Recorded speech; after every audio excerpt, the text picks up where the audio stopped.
Hey everyone, it's Ryan the Trainer back with some more workout nuggets for you. So, in our previous segments, we focused mostly on the lower body. We worked on our squats, we did our squats and kicks, our lunges, our single leg squats, and our beanbag swings.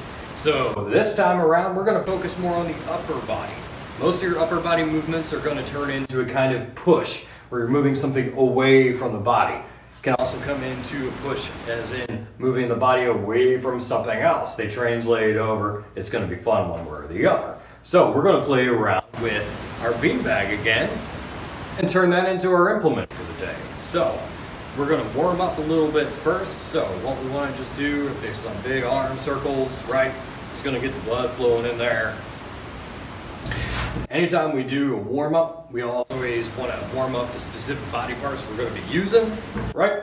And this is nothing fancy, we're just kind of getting things going. So the first thing we're going to do from here is learn how to just push something up overhead, okay? It's one of the most basic forms of a push. Not any of them are really complicated anyway, which is part of the beauty of it, right? So go ahead and grab your bean bag or bean can or bean implement. And we're going to start off with a two-handed push.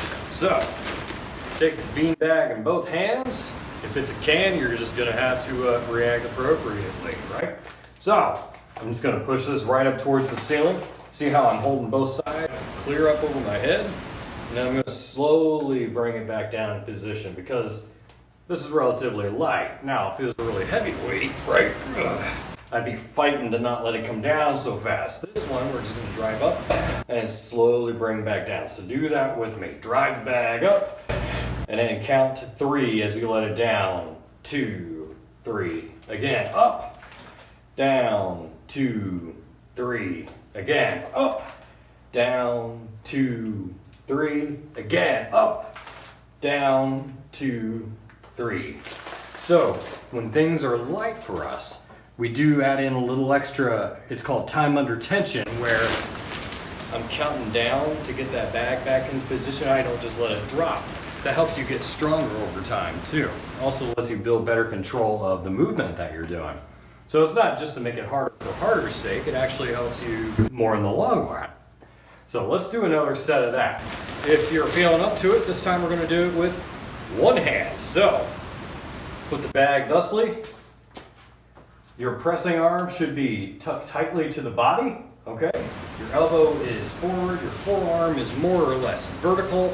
Okay, if it's a little bit skewy here or there, it's not the end of the world. But we want a vertical forearm. And we're just gonna drive straight up and pull it back into position. 2, 3, 4. Sometimes it takes a little longer. Do that again 4 more times with me. Up, down, 2, 3, 4. Up, down, 2, 3, 4. Up, down, 2, 3, 4. You ought to be feeling it a little bit, even if it's a light weight for you. Go ahead and switch hands and let's have fun on the other side. Up, down, 2, 3, 4. Up, down, 2, 3, 4. Again, up, down, 2, 3, 4, and one more, up, and then down, 2, 3, 4. This time, we're still working on our pushes. However, now we're going to push our body away from something instead of pushing something away from our body. Now, motions do tend to carry over, so they should feel relatively the same, but might feel a little bit harder for you because moving the body versus moving a weight does tend to feel a bit different. So, we're going to do a dip. You've probably seen bars such as these in gyms and whatnot. You've seen them on the playgrounds in the park. They come in a million different variations. I built mine out of 2x4s.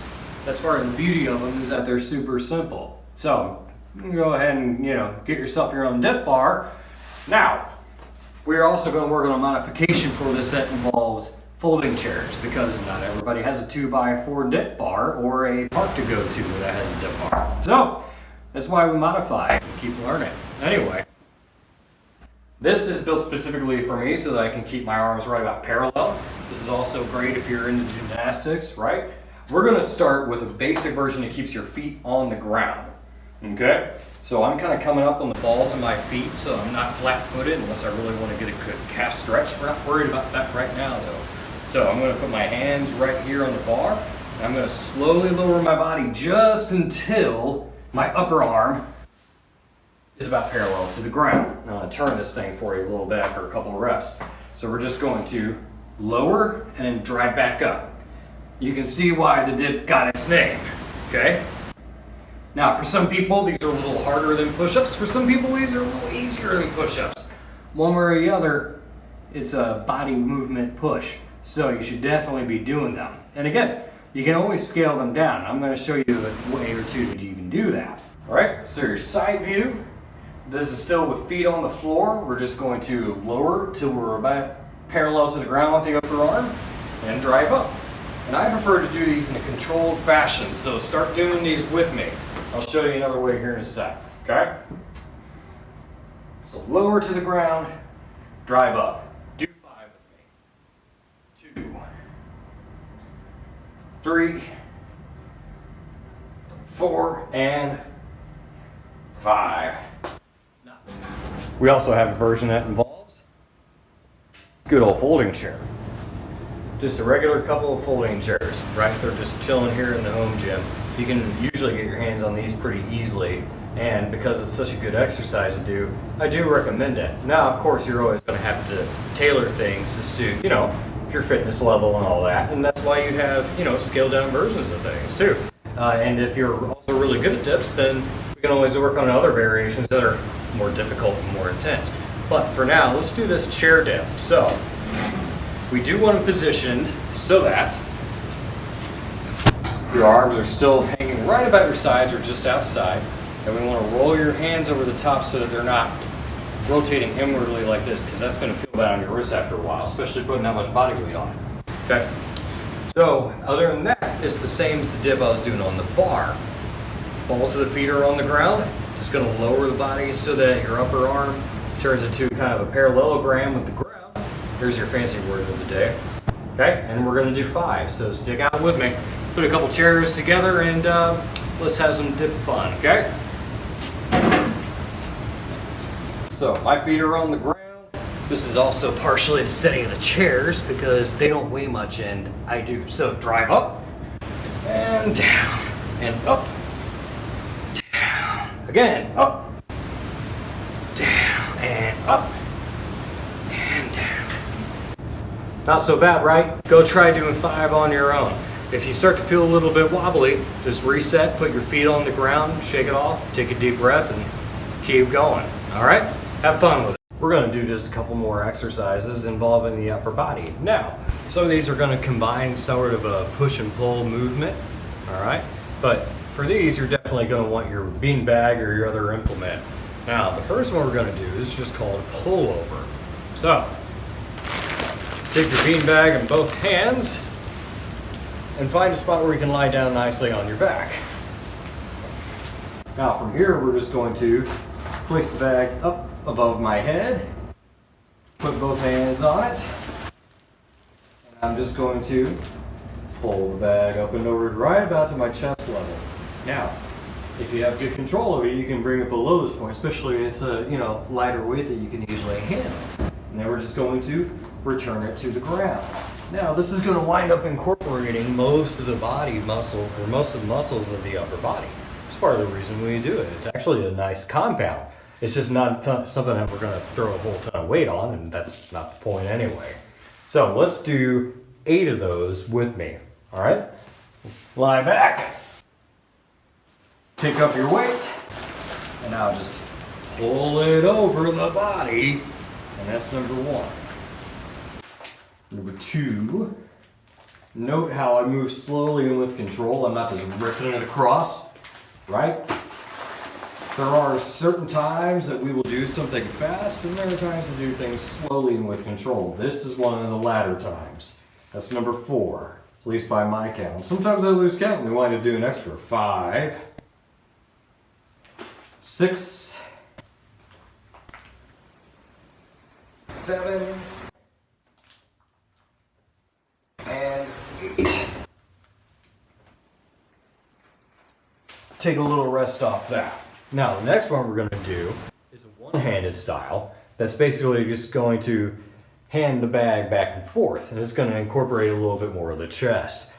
You want to maintain a straight arm on this move on both the pullover and on the one what we're going to do next. It's basically just a lie down chest fly. So if you've got experience in the gym, you kind of know what that is, then this will be relatively, easy for you. If not, then it's going to be a fun little isolation move. That said, go ahead and lie down and take up your weight in one hand out to the side this time. So, my bag of beans is way over here. I'm going to keep my arms straight and bring it right across my midline of my chest.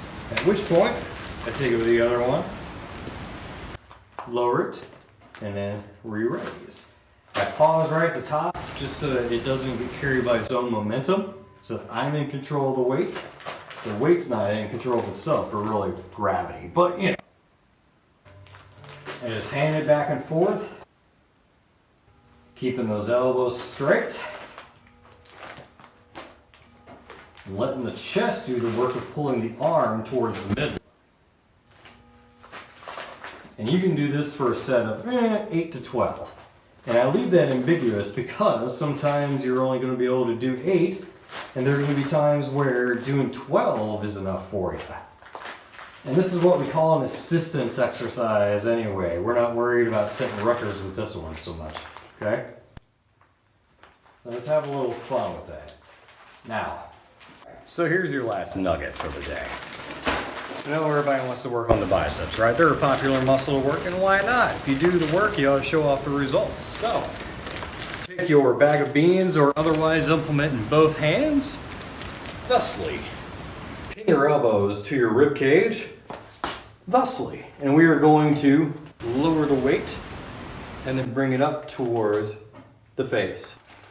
We're going to start the movement from up here at the top, lower it, right to where the elbows are straight, just shy of locking them full out, okay? Now this is a bag of beans, so if it gets too heavy for you and you have to drop it, just drop it and pick it up and try again. But from here, we're just going to pull that weight towards us and lower it again. Always with control, right? We don't slam these around, because even if it's light for you, you still want to have good control. And it's better for the muscles to move in this movement pattern a little more slowly with the control than it is to try to rip it up, okay? So, work on those a little bit. Go ahead and give me a set of 10, and then if that's too easy for you, rest for 10 seconds, go back, do it again.